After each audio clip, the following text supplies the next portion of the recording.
আপোনালোক সকলোৰে প্ৰতি মই আন্তৰিক শুভেচ্ছাৰ শ্ৰদ্ধা জ্ঞাপন কৰিছোঁ। একবিংশ শতিকা, এই শতিকাটো আমি সকলোৱে জানো যে প্ৰতিযোগিতাৰ শতিকা। গতিকে এতিয়া বিশ্বৰ বুকুত এখন ৰাষ্ট্ৰই আন এখন ৰাষ্ট্ৰৰ চেৰ পেলায় সকলো ক্ষেত্ৰতে আগুৱাই যোৱাৰ নিমিত্তে সংকল্প গ্ৰহণ কৰিছে। বিজ্ঞানৰ প্ৰযুক্তিৰ প্ৰভাৱে আজি মানুহৰ মনত উচ্চ আকাংক্ষা বৃদ্ধি কৰিছে, আশা আকাংক্ষা বৃদ্ধি কৰিছে, আৰু আমি সময়ৰ লগত খোজ মিলাই আগবাঢ়িব লাগিব। ভাৰতবৰ্ষৰ বুকুত থকা 29খন ৰাজ্য, 7খন কেন্দ্ৰীয় শাসিত অঞ্চলৰ এই বিশাল উপমহাদেশত বসবাস কৰা ৰাইজৰ মাজতো প্ৰতিযোগিতা আৰম্ভ হৈছে। গতিকে প্ৰতিযোগিতাৰ লগত আমি খোজ মিলাই যোগ্যতাৰে আমাৰ দক্ষতা প্ৰতিপন্ন কৰিব লাগিব। আমাৰ এফিচিয়েঞ্চি, এবিলিটি, ক্ৰেডিবিলিটি প্ৰতিষ্ঠা কৰিব লাগিব কৰ্মপথাৰ। গতিকে সেই লক্ষ্যৰে আমি অসম চৰকাৰৰ প্ৰতিটো বিভাগে নিষ্ঠাৰে, আন্তৰিকতাৰে, দক্ষতাৰে কাম কৰিবই লাগিব। ইয়াৰ বাবে কঠোৰ পৰিশ্ৰম অত্যন্ত প্ৰয়োজন। গতিকে মাননীয় প্ৰধানমন্ত্ৰী ডাঙৰীয়াই সদায় তেখেতৰ বক্তব্যত এটি কথা উল্লেখ কৰে যে কঠোৰ পৰিশ্ৰমৰ যোগেদিহে পৰিৱৰ্তন সম্ভৱ। এতিয়া ASTC যিটো আমাৰ নিগম, পৰিবহণ নিগম, এই নিগমটো পূৰ্বৰ পৰাই মানুহৰ মাজত এটি সস্তীয়া ধাৰণা আছে যে দুৰ্বল এটি নিগম। গতিকে এতিয়া সেই এটা দুৰ্বলতাৰ প্ৰতিশ্ৰুতি লৈ আপোনালোকে থাকিব নে আপোনালোকে এটি সবল নিগমৰ একোগৰাকী নিষ্ঠাৱান বিষয়া কৰ্মচাৰী হিচাপে নিজৰ মৰ্যাদা প্ৰতিপন্ন কৰিব? সিদ্ধান্ত আপোনালোকে ল'ব লাগিব। সিদ্ধান্ত লোৱাৰ দায়িত্ব বেলেগে নলয়। আজি পৰিবহণ বিভাগৰ মাননীয় মন্ত্ৰী চন্দ্ৰমোহন পাটোৱাৰী ডাঙৰীয়া আৰু ৰাজ্যিক পৰিবহণ নিগমৰ অধ্যক্ষ, উপাধ্যক্ষ আৰু আমাৰ পৰিবহণ বিভাগৰ পৰিচালন সঞ্চালক আনন্দ প্ৰকাশ তিৱাৰী, KK দ্বিবেদী আৰু সকলো বিষয়া কৰ্মচাৰীয়ে এই নিগমক প্ৰতিশ্ৰুতি পৰিৱৰ্তন কৰাৰ বাবে সংকল্প গ্ৰহণ কৰি কম দিনৰ ভিতৰত এটা পৰিৱৰ্তনৰ বাতাবৰণ অনাৰ বাবে যিখিনি প্ৰয়াস কৰিছে, সেই প্ৰয়াস কৰাৰ ফলশ্ৰুতিত আজি আপোনালোকে নিজাববীয়াকৈ আজি বাছ ক্ৰয় কৰিবলৈ সক্ষম হৈছে। যিটো মাননীয় প্ৰধানমন্ত্ৰী ডাঙৰীয়াই কৈছে যে আত্মসন্মান ৰক্ষা কৰিব লগা হ'লে আত্মনিৰ্ভৰশীল হ'ব লাগিব।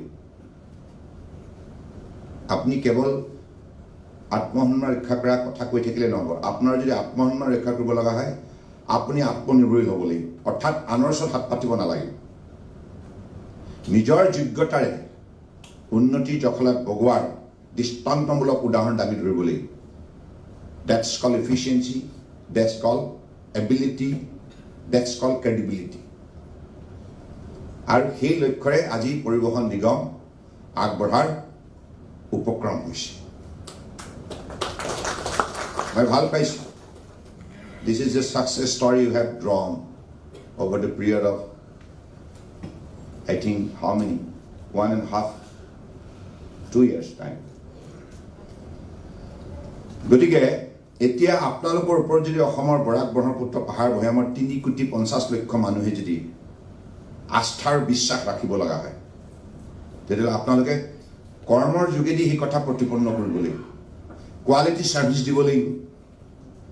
যেতিয়া অসমৰ ৰাজপথত শিলচৰৰ পৰা, কৰিমগঞ্জৰ পৰা, ধেমাজিৰ পৰা, জোনাইৰ পৰা, ধুবুৰীৰ পৰা, হাফলঙৰ পৰা, ডিফুৰ পৰা, ডিব্ৰুগড়ৰ পৰা, শদিয়াৰ পৰা, বিভিন্ন প্ৰান্তৰ পৰা যেতিয়া আপোনালোকৰ বাছেৰে আমাৰ বিভিন্ন ঠাইত ৰৈ থকা অসমৰ যাত্ৰীসকলক এঠাইৰ পৰা আন ঠাইলৈ সময়মতে আপোনালোকে যদি তেখেতসকলক সেৱা আগবঢ়াব পাৰে তেতিয়াহ'লে নিশ্চিতভাৱে মানুহে ক'ব যে ASTCৰ ওপৰত আমি আস্থা ৰাখিব পাৰোঁ। ASTCয়ে সময়মতে আহে, সময়মতে যায়, আৰু তাৰ ভিতৰৰ যিটো পৰিচালন ব্যৱস্থা, management legacy, that legacy is also up to the mark. তেতিয়াহ'লে কিন্তু আপোনালোকে আস্থাৰ বিশ্বাসৰ পাত্ৰ হ'ব। কাৰণ আপোনালোকে অসমৰ ভিতৰতে প্ৰতিযোগিতা কৰিব লাগিব। অসম চৰকাৰৰ কিমানটা বিভাগ আছে, হেল্থ আছে, এডুকেশ্যন আছে, PWD আছে, ইণ্ডাষ্ট্ৰি আছে, কমাৰ্চ আছে, এগ্ৰিকালচাৰ আছে, ইৰিগেশ্যন আছে, পঞ্চায়ত এণ্ড ৰুৰেল ডেভেলপমেণ্ট আছে, হোম আছে। There are so many department. এই ডিপাৰ্টমেণ্টবিলাকে প্ৰতিটো ডিপাৰ্টমেণ্টে নিজৰ দৃঢ়তা, নিজৰ যোগ্যতা প্ৰদৰ্শন কৰাৰ বাবে আজি প্ৰতিটো বিভাগতে কৰ্মসংস্কৃতি এটা পৰিৱৰ্তনৰ বাতাবৰণ অনাৰ নিমিত্তে সকলোৱে চেষ্টা চলাইছে। গতিকে ইয়াৰ মাজত আপোনালোকৰ ট্ৰান্সপৰ্ট ডিপাৰ্টমেণ্টটো ইমান ভিজিবল আৰু ইমান ক্ৰেডিবল হ'ব লাগিব যাতে মানুহে সঘনাই আপোনালোকৰ কথাই আলোচনা কৰে। মাতৃ, পিতৃ, পুত্ৰ, কন্যাই ঘৰত বহি ভাত খাই থাকোঁতে যাতে কথা পাতে, মানিব লাগিব দেই ASTC ছাৰ্ভিচ খুব ভাল আছে। গতিকে সেই পৰ্যায়লৈকে আপোনালোকে নিজৰ প্ৰতিচ্ছবিখন সুন্দৰ ৰূপত আপোনালোকে গঢ় দিব লাগিব। মইতো সেইটো মনে প্ৰাণে কামনা কৰোঁ। আৰু আজিৰ যুগটো মই মাননীয় প্ৰধানমন্ত্ৰী ডাঙৰীয়াক সদায় অন্তৰৰ পৰা মই কৃতজ্ঞতা জনাম। তেখেতে নতুন নতুন ধ্যান ধাৰণা প্ৰৱৰ্তন কৰি আজি আমাৰ মানসিকতাত এটা বৈপ্লৱিক পৰিৱৰ্তন আনিছে। আমি পূৰ্বতে এইবিলাক কথা ভবাই নাছিলোঁ। আমি সদায় নিজৰ অসমৰ বা মানচিত্ৰখনৰ ভিতৰত আবদ্ধ হৈ থাকি আমি ইয়াতেই সাঁতুৰি নদীৰ জীৱনটো শেষ কৰিব বিচাৰোঁ। ন, বিশ্বজয় কৰাৰ মানসিকতাটো ৰাখিব লাগিব। আৰু পৃথিৱীৰ মানৱ সমাজখন একেই, কিন্তু ইয়াৰ কাৰণে এখন সমাজৰ পৰা আন এখন সমাজত প্ৰভুত্ব বিস্তাৰ কৰিব লগা হ'লে আমি যোগ্যতাখিনি অৰ্জন কৰিব লাগিব। আৰু সেইখন উন্নত মানৱ সমাজত মই যদি মৰ্যাদা সহকাৰে জীয়াই থাকিব লগা হয়, মোৰ স্মাৰ্টনেছটো অত্যন্ত দৰকাৰী হ'ব। সেইকাৰণে মাননীয় প্ৰধানমন্ত্ৰী ডাঙৰীয়াই এই 21st century আজি সকলোকে কৈছে যে তোমালোকে পাকৈত হোৱা, স্মাৰ্ট হোৱা, পৰিপক্ক হোৱা, গুড, বেটাৰ, বেষ্ট। এটা সময়ত আছিলে গুড চলি গৈছিল, তাৰপাছত আছিল বেটাৰ চলি গৈছিল। Now you have to be best of the best. This is the demanding time of the century, this age of competition, no way out. গতিকে সেইকাৰণে smart city, smart citizen, smart police, smart classes, smart student, smart citizen. Why? Because this is the demand of the century, demand of the time. You will have to sustain your growth with credibility, prestige and pride. That is why in this journey these are the important components required, day and night, 24/7. গতিকে সেই লক্ষ্যৰে আমি আমাৰ অসমৰ সমাজখন ভাৰতবৰ্ষৰ বুকুত গঢ় দিব লাগিব। এইকাৰণে এতিয়া মই পাতৰি কৈছোঁ যে স্মাৰ্ট চিটি ৰাউণ্ড 1 এই স্কিমত গুৱাহাটীক সন্নিৱিষ্ট কৰা হৈছে মাননীয় প্ৰধানমন্ত্ৰী ডাঙৰীয়াই। ৰাউণ্ড 1 গুৱাহাটী, ভাৰতবৰ্ষৰ বহু ডাঙৰ ডাঙৰ চহৰক সেই লিপিবদ্ধ কৰাৰ লগতে সেইখন তালিকাত গুৱাহাটীৰ স্থান পালে ৰাউণ্ড 1। এতিয়া স্মাৰ্ট চিটি যদি আমাৰ স্মাৰ্ট বাছ যদি মুভ নকৰে, তেতিয়া কেৱল আপুনি ৰাস্তাকেইটা ভাল কৰিলেই নহ'ব, আমি কেৱল কিছুমান কম্পনেণ্ট ডেভেলপ কৰিলেই নহ'ব। কাৰণ মানুহে এঠাইৰ পৰা আন ঠাইলৈ যাওঁতে সময়মতে যোৱা, ভালদৰে বহি যোৱা, ভিতৰত আমাৰ কণ্ডাক্টৰজনে ভালদৰে সোধপোছ কৰা। Because hospitality, art of hospitality is required everywhere, isn't it? Wherever you go, if we fail to receive with a cordial heart to Mr. Alexander today, he will not be happy, he will be upset, and his upset will mean many ways. It would be a disaster of our relationship. So if we were to strengthen our relationship, the first initiative is the hospitality. Cordial atmosphere you will have to build for the visitors so that he can feel at home. You will have to create homely atmosphere everywhere, even in the buses also. Busot jetia ejon jatri humabo, conductor jone teok Sadhare Sagatam Janabo, Uniate Boko, Kiba Kubida Halekobo. That way, if he is an elderly citizen, he or she will feel at home, even in the buses also. So this is called the art of hospitality, art of winning the heart of the others. This is the responsibility we'll have to shoulder in running the transport system industry. This is what my expectation from all of you. I am proud that Transport Minister, Mr. Patwari, with his all official colleague, this Dividi, Tiwari, and also the Chairman Bhattarai and Boru, they have all been working as a team with your support and sympathy. So this is how we'll have to grow Team Assam. That's the spirit. Working togetherness. The spirit of togetherness. That's the bond of strength of our unity, of proceeding, of life, of our journey. है कि नहीं? अगर जीत हासिल करना है तो हमें एक साथ मिलकर मेहनत करनी होगी, एक साथ. If you are divided, you are weak. If you are united, you are strong. United we stand, divided we fall. গতিকে আপোনালোক এএছটিচি এতিয়া মন বান্ধ. এতিয়া আপোনালোকে Mercedes bench, you know what is Mercedes Benz? Alexander, you could have narrated the whole story behind this, how this name has come, but I'll not narrate this thing, but it's better you narrate it. So there is a very, very interesting story after the name of Mercedes Benz. Beautiful. But anyway, that's related to their love story. So he was just a few minutes ago, he was telling how this name has come. Mercedes Benz. Beautiful name. But anyway, this particular brand is winning the heart of the globe through quality service. So that is why we are also after these buses.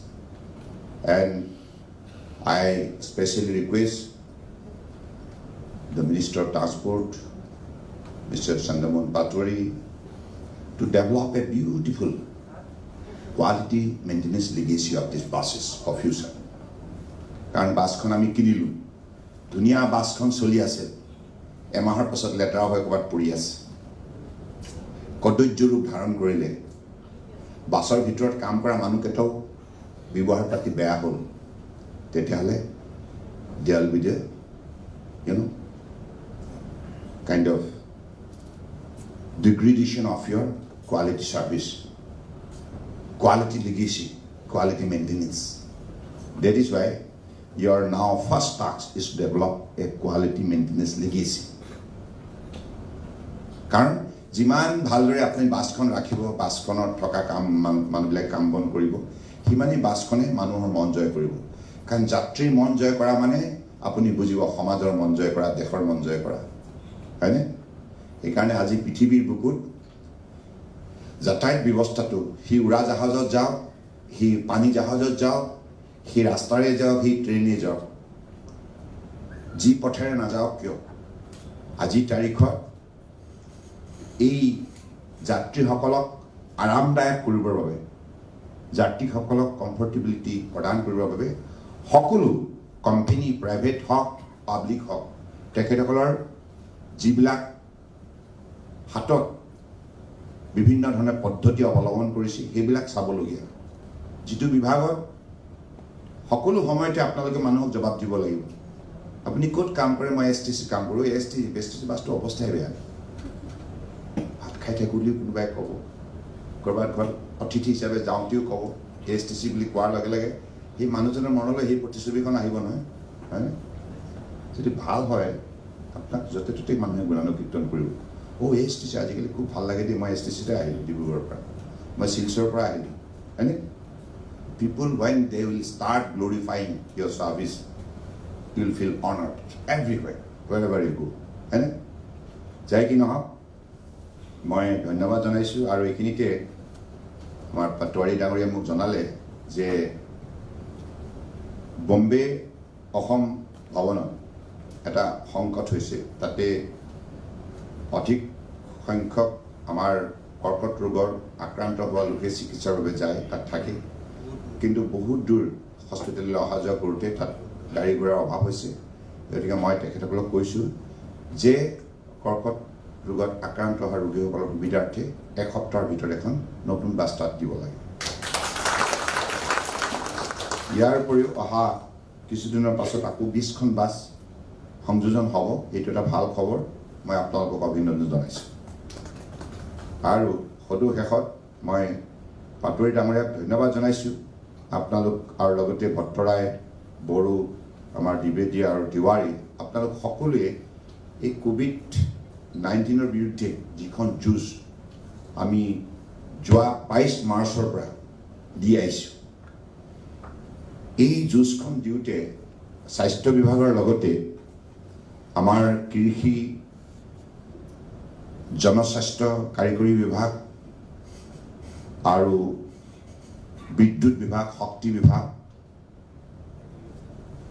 কৃষি বিভাগ কৈছোঁ এনেধৰণে যিবিলাক বিভাগ ইয়াত জড়িত হ'ল home গৃহ বিভাগ সামগ্ৰিকভাৱে আটাইতকৈ উল্লেখযোগ্য কাম ট্ৰান্সপৰ্ট বিভাগেও কৰিলে ইতিমধ্যে তথ্য সহকাৰে আপোনালোকে জনাইছে কিমান লক্ষ্য আমাৰ ড্ৰাইভাৰে এই কামত জনসাধাৰণৰ স্বাৰ্থত নিষ্ঠাৰে সেৱা আগবঢ়ালে এই সেৱা আগবঢ়াই থাকোঁতে দুগৰাকী আমাৰ সতীৰ্থই মৃত্যু সাৱটি ল'ব লগা হ'ল মই তেখেতসকলৰ বিদেহী আত্মাৰ সদ্গতিৰ অৰ্থে ঈশ্বৰৰ ওচৰত প্ৰাৰ্থনা জনাইছোঁ মোৰো মনত আছে এদিন তিৱাৰী আৰু দ্বিবেদী পাটোৱাৰী মোক মাতি লৈ গ'ল এয়াৰপৰ্টলৈ যাতে আপুনি আমাৰ চালকসকলৰ মনোবল বৃদ্ধি কৰিব লাগে আপুনি বিভিন্ন ঠাইত বিভিন্ন বক্তব্যত সংবাদ মেলক যেতিয়া আপুনি সাংবাদিকসকলক সম্বোধন কৰে তেতিয়া আপুনি বিভিন্ন বিভাগৰ কথা কয় কিন্তু আমাৰ চালকসকলেও যে দিনে নিশাই 24 ঘণ্টাই উজাগৰে থাকি এঠাইৰ পৰা আন ঠাইলৈ